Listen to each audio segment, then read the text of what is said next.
The rain wasn't just falling, it was punishing the earth. It battered against the black umbrella held by Arthur Sterling, a billionaire whose empire spanned 3 continents, but whose heart had been buried 6 feet underground for exactly 4 years. Arthur stood motionless before a grave made of imported Italian marble. The inscription was simple, yet it weighed 1,000 tons on his soul. Here lies Tobias Sterling, beloved son, taken too soon. Tobias was only 8 years old when the car crash happened, a fiery wreck off the coastal highway that left no survivors. Or so the police report said. So the newspapers reported. So Arthur's wife, Elena, had screamed while pretending to faint in his arms. Today marked the 4th anniversary. Arthur, now 42, looked 20 years older. His eyes were hollow, rimmed with the red exhaustion of a man who hadn't slept peacefully since that night. He placed a single white lily on the cold stone. "I'm sorry, Toby," Arthur whispered, his voice cracking, lost in the sound of the storm. "I'd give every dollar, every building, every breath in my lungs just to hold you one more time." He turned to leave, the mud squelching beneath his expensive leather shoes. The cemetery was empty. Who else would be crazy enough to be out in a storm like this? But then he heard it. A snap of a twig, a shuffle of feet. Arthur stopped. His security detail was waiting in the car at the gate. He had insisted on walking to the grave alone. He gripped the handle of his umbrella, turning around slowly. "Who's there?" Arthur called out into the gray mist. From behind a large oak tree, a figure emerged. It was a child, or what looked like the shadow of a child. The boy couldn't have been more than 12. He was drenched, shivering so violently that his teeth chattered audibly even over the rain. He wore a filthy, oversized gray hoodie that hung off his skeletal frame like rags. His pants were torn at the knees, revealing bruised, dirt-stained skin. He was barefoot in the freezing mud. Arthur's instinct was charity. He reached into his pocket for his wallet. "Boy," Arthur said, his voice firm but kind, "you shouldn't be out here. Where are your parents?" The boy didn't answer immediately. He took a step forward, limping heavily on his left leg. He looked at Arthur with an intensity that made the billionaire freeze. Beneath the grime, the mud, and the matted hair, there were eyes. Bright, piercing green eyes. Arthur dropped his wallet. It landed in a puddle with a splash. He knew those eyes. He saw them every time he looked in the mirror. The boy stopped 5 feet away. He wiped rain from his face with a trembling, dirty hand. "I didn't know if you'd still come here," the boy rasped, his voice rough from disuse and cold. Arthur couldn't breathe. The world tilted on its axis. "Who are you?" The boy took a deep, shaky breath, tears mixing with the rain on his cheeks. "Dad, it's me. I'm alive." For a second, Arthur felt a surge of rage. This was a sick joke, a scam. Someone had trained a street kid to look like his dead son to extract money. It was cruel. It was evil. "Stop it!" Arthur growled, stepping back. "My son is dead. Don't you dare play games with me." "I'm not playing," the boy cried out, stepping closer despite his limp. "Dad, please! It's me, Tobias! Look at me!" "Tobias died in the explosion," Arthur shouted, the pain tearing through his chest. "I identified the wreckage myself." "There was no body, Dad," the boy screamed, desperation clawing at his voice. "Mom said the fire took everything, right? That's what she told you? That's why the casket was closed." Arthur froze. That was true. Elena had insisted on a closed casket, claiming the trauma would be too much for Arthur. The DNA tests had been inconclusive due to the heat of the fire, but Elena had identified the personal effects. "How do you know that?" Arthur whispered. Because I wasn't in the car, the boy sobbed. Dad, ask me. Ask me something only Toby would know. Please, before it's too late. Arthur's hands shook uncontrollably.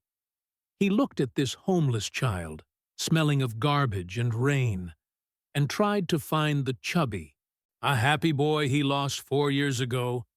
The treehouse, Arthur said, his voice barely audible. What did we hide under the floorboards the day before the crash? The boy didn't hesitate. A time capsule. It was an old cigar box. Inside I put my limited edition baseball card, and you put a picture of Grandma. And we wrote a note. Arthur felt his knees give out. He collapsed into the mud, ignoring the ruin of his suit. What did the note say? Arthur choked out. The boy fell to his knees too, crawling until he was right in front of his father. It said, Team Sterling against the world. And you signed it, Captain Dad, and I signed it First Mate Toby. The silence that followed was heavier than the storm. Arthur pulled the boy into his arms. The smell of wet dog and dirt didn't matter. The thinness of the boy's ribs against his own chest broke his heart. But the heartbeat, fast and terrified, was the most beautiful sound Arthur had ever heard. Toby, Arthur sobbed, burying his face in the boy's filthy neck. Oh, God. Toby, you're alive? You're really alive? They held each other in the rain for what felt like an eternity. But then Toby pulled back, his eyes wide with fear. Dad, we have to go. Now. She's leaving tonight. Arthur wiped his face, confusion replacing the shock. Who? Who is leaving? Mom, Toby said, the word dripping with venom and fear. She's not who you think she is, Dad. The accident. It wasn't an accident. Arthur stood up, pulling Toby up with him. He wrapped his heavy trench coat around the shivering boy. Tell me everything. Now! As Arthur rushed Toby toward the waiting limousine, the horrifying truth began to spill out. A truth darker than any nightmare Arthur had ever dreamed. That day, Toby stammered as they walked. Mom said we were going to the beach house, but we stopped at that old warehouse district. She met a man there. I didn't know him. She told me to get out of the car and play hide and seek in the old building while she talked to him. Arthur's jaw tightened. He signaled his driver, who looked shocked to see the dirty child, to open the door. I hid, Toby continued, sinking into the leather seat of the limo. But I came back early because I forgot my toy. I saw Mom give the man a thick envelope of money. Then she pushed the car. Arthur felt the blood drain from his face. She pushed the car? It was in neutral. She pushed it toward the embankment. But Dad, she didn't know my friend Sam was in the back seat sleeping. We had picked him up earlier, remember? You thought he was dropped off, but he fell asleep under the blankets in the back. Arthur felt sick. Sam, the neighbor's kid who had gone missing the same week. Everyone thought he had been a runaway. The car went over, Toby whispered, tears streaming down his face again. It exploded. Sam didn't make it. Mom thought it was me inside. When she turned around and saw me standing there screaming, she didn't look happy I was alive. She looked like a monster. She grabbed me, Toby said, pulling up his sleeve to show an old, jagged scar.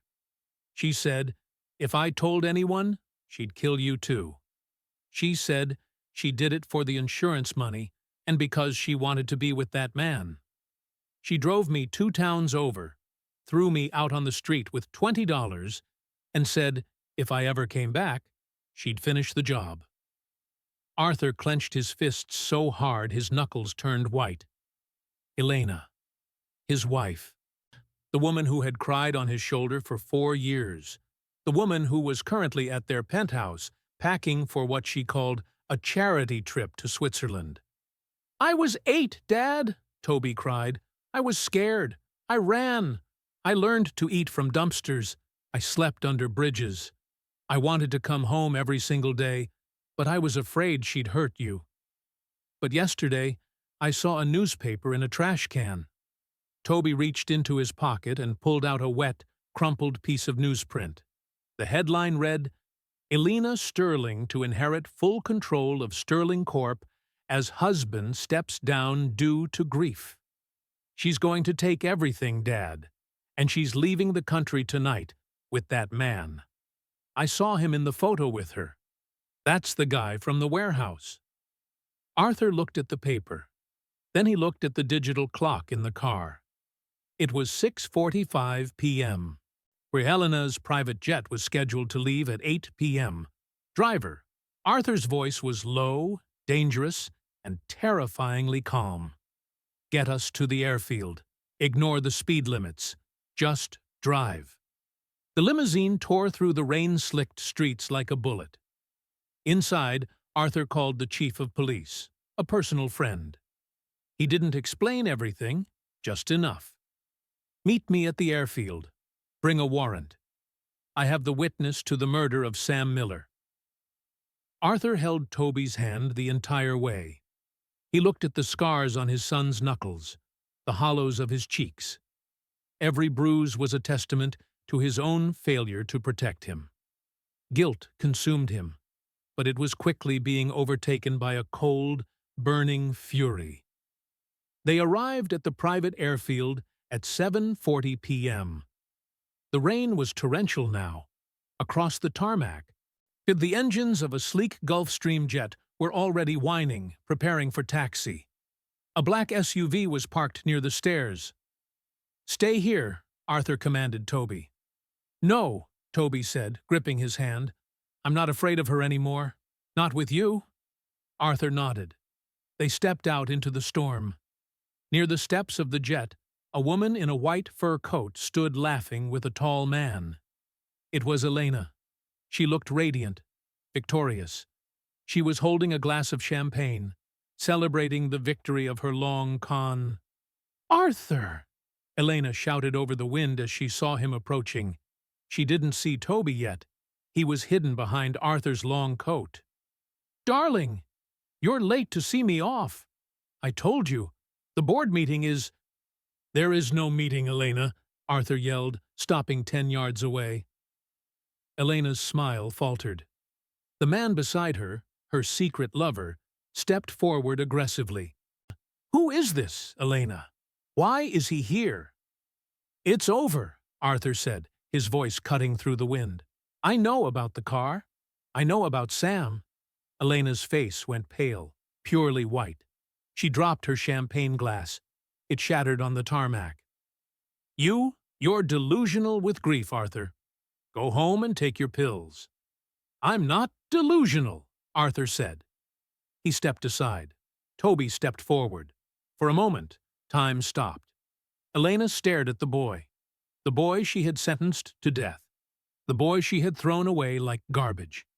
He was taller, dirtier, broken, but undeniably him. "Hello, Mom," Toby said. His voice wasn't a child's voice anymore.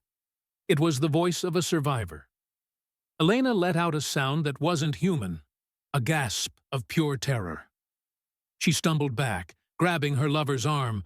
"No! No! You're dead! I killed you! You killed Sam!" Toby shouted. "And you tried to kill me!" Elena's eyes darted around. She saw the police sirens flashing in the distance, getting closer. Panic set in. "Get in the plane!" she screamed to the man. "Now! Get in!" They turned to run up the stairs, but it was too late.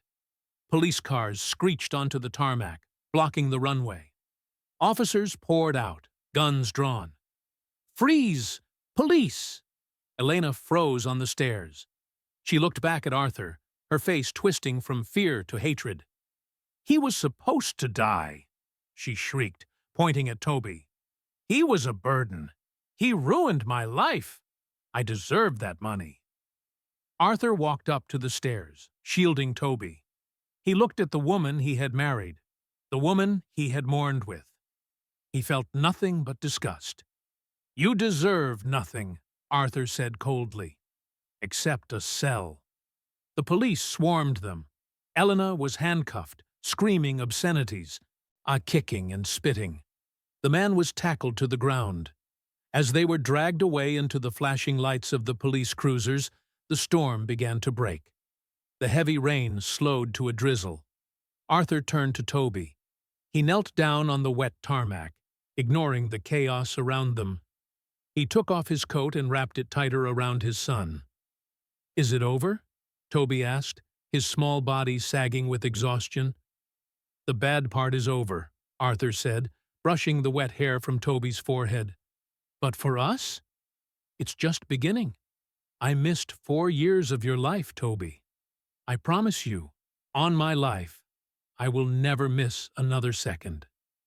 Toby looked at the luxury jet, then at the police cars, and finally at his father. For the first time in 4 years, a genuine smile touched his lips.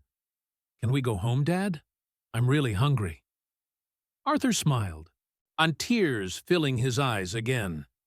"Yes. Let's go home.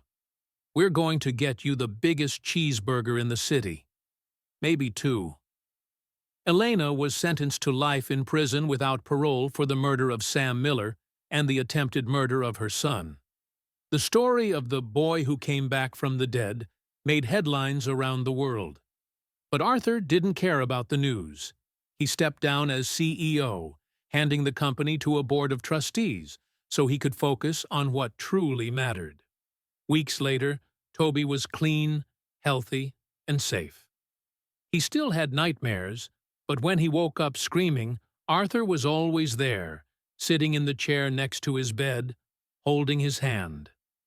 One evening, they sat on the balcony of their home, watching the sunset. Toby turned to his father. "Dad?" "Yeah, kiddo. I'm glad I didn't give up. There were nights I wanted to just go to sleep in the snow and not wake up. But I kept thinking about the time capsule. Team Sterling." Arthur squeezed his son's shoulder. "Team Sterling forever. Life gives us second chances, but rarely do they come in the form of miracles like this. It reminds us to hold our loved ones tight, to listen to the unseen, and to never, ever give up hope." Arthur got his son back, but he knew that somewhere there were other children like Toby, cold, alone, and waiting for someone to notice them. That's why Arthur dedicated the rest of his fortune to opening shelters for homeless youth, naming them the Tobias Centers. Because sometimes love arrives wearing dirty rags and broken shoes, just waiting to be recognized. If this story touched your heart, and you believe that karma always catches up in the end, please hit that like button. Don't forget to subscribe to Kindness Valley for more stories that heal the soul. Share this with someone you love today. Until next time, keep spreading kindness.